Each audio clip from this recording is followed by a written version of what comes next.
I've been a long-haul trucker for nearly a decade now. You see a lot out here on the road. Strange weather, stranger people, but nothing ever rattled me.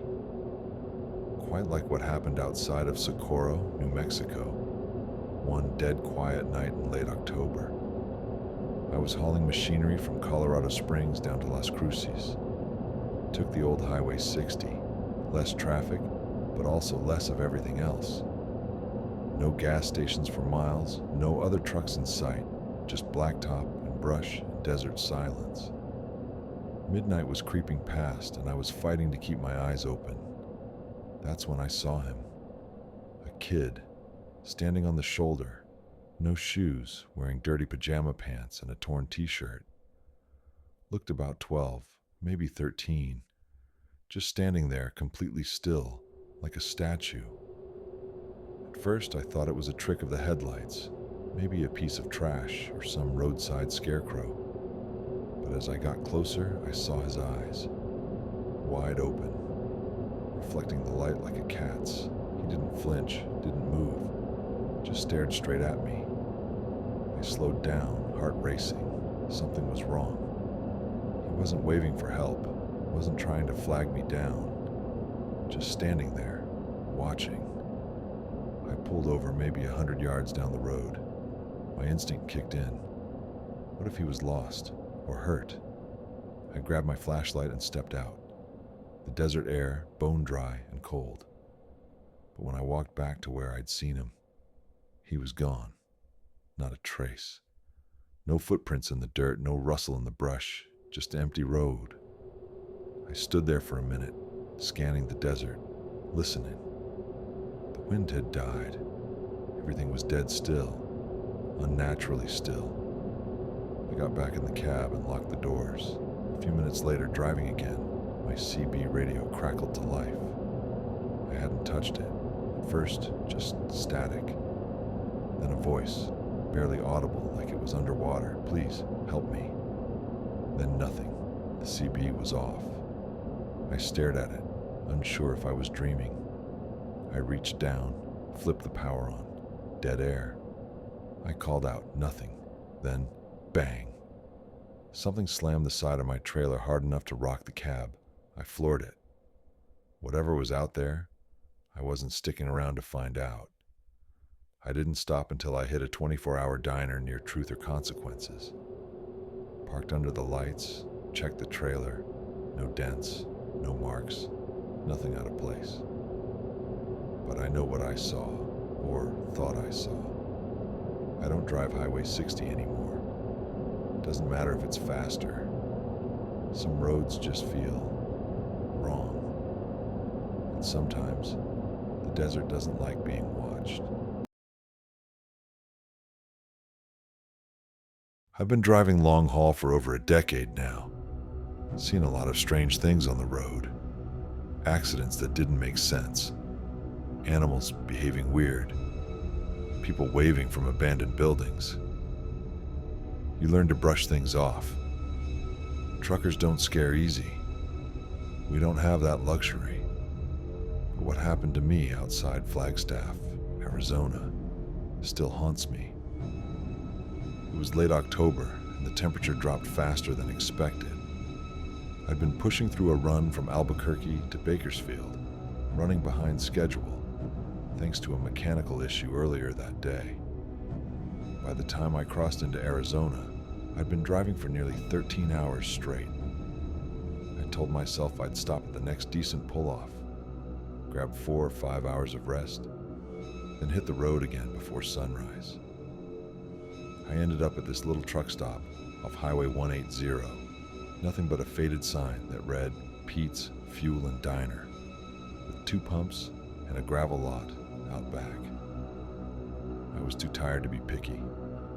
I parked at the far end of the lot where it was darker, killed the engine, locked the doors, and climbed into the sleeper cab. It wasn't the most secure place in the world, but it felt better, being away from the lights and the noise. I set an alarm for 5 a.m. and passed out almost immediately. I don't know how long I'd been asleep when I woke up. but I remember exactly what pulled me from my sleep. The sound of someone shifting their weight in the front seat. It wasn't loud, just that subtle creaking of fabric, faint rustle of clothes against vinyl. At first, I thought it might be the truck settling, maybe even the wind. Then I heard breathing. I held my breath, straining to listen. It was definitely breathing, but not mine. It was shallow, quick, like someone was anxious or scared, or trying not to be heard. I slid slowly toward the cab, careful not to make a sound. The curtain separating the sleeper from the driver's seat was slightly open, just enough for me to peek through. And that's when I saw him. A man, mid-30s. Pale, damp hair stuck to his forehead like he'd been sweating for hours. He was sitting perfectly still in my passenger seat, facing forward, hands on his knees. His clothes were dirty, like he'd been crawling through mud or something worse. He wasn't looking at me. He wasn't looking anywhere, just staring. I froze. I couldn't understand how he got in. The doors were locked. They had been locked. I always double-check before sleeping. No broken glass, no noise, nothing. I opened my mouth to say something, maybe shout, maybe ask who the hell he was. But before I could, he turned slightly, just his head, and whispered, almost too quietly to hear, "Don't look behind you." My blood ran cold. I didn't move, didn't breathe. I just stared at him, trying to process what was happening. Was it a dream? A hallucination from exhaustion? But it felt too real. I could smell him, like damp earth and something sour. I could hear his breathing, see the twitch in his left eyelid. I reached for the door handle as slowly as I could. I wasn't going to stay and find out what was behind me.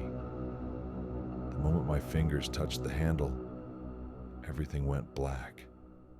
And I don't mean the lights turned off.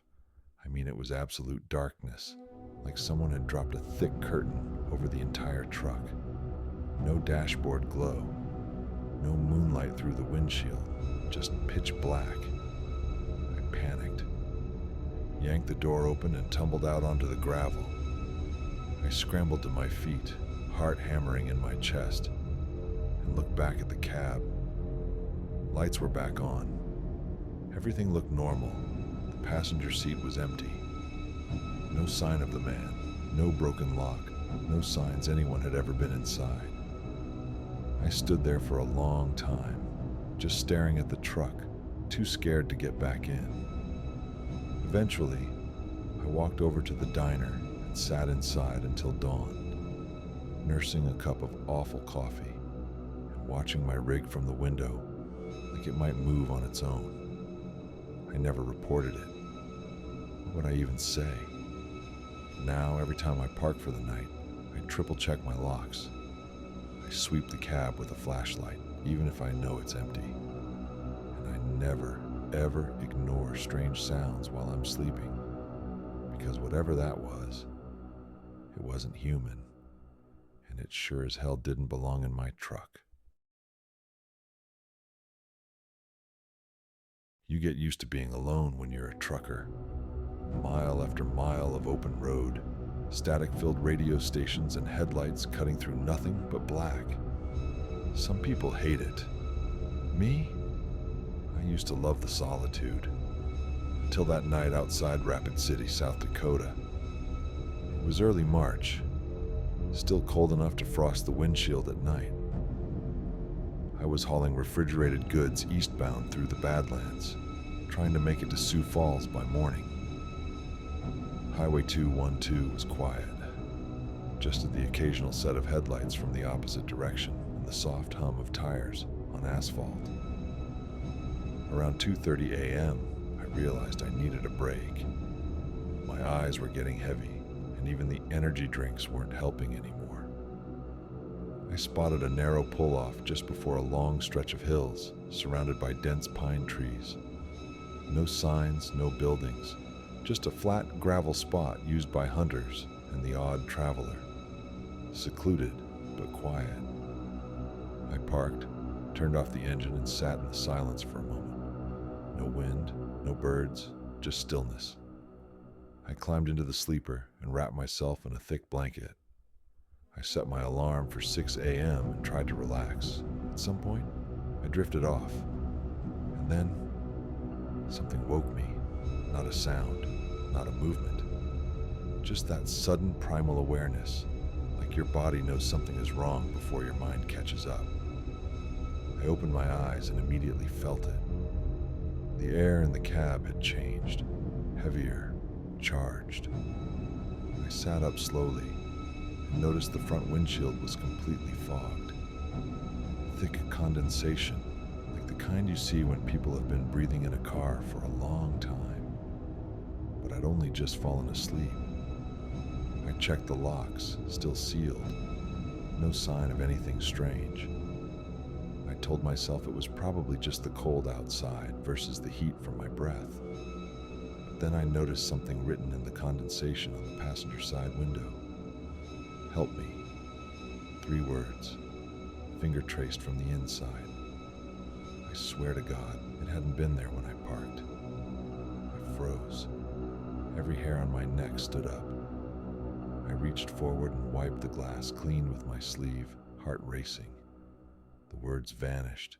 Nothing outside, just trees. I leaned back, trying to calm down. Told myself I must have seen it wrong. Maybe a smudge, a trick of the light. Then I heard it, from behind the cab, a whisper. So faint I thought I imagined it. Please. I spun around, ripping open the curtain between the cab and the trailer access. Nothing there, just the small, empty corridor. I flicked on the dome light and scanned every inch of the interior. No one, no movement. But the air still felt wrong, thick and cold, like breathing through cotton soaked in ice water.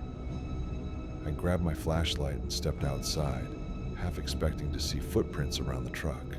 There were none, not even mine. The gravel was undisturbed.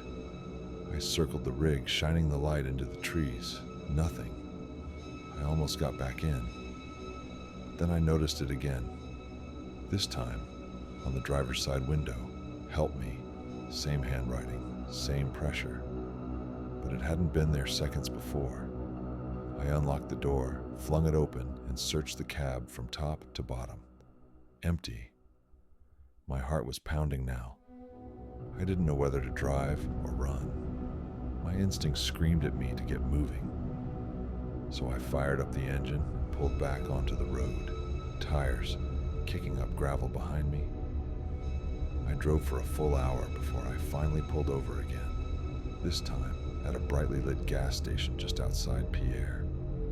I needed air, a sense of safety. When I stepped out of the truck, I glanced back at the passenger side window.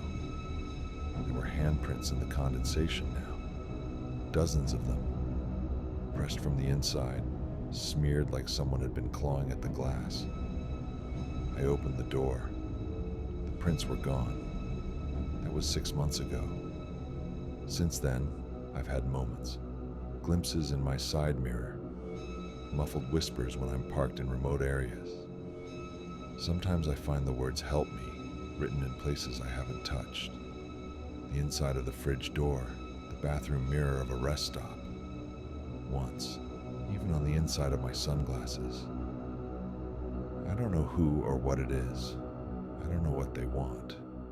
But they found me once. And I don't think they've ever really left.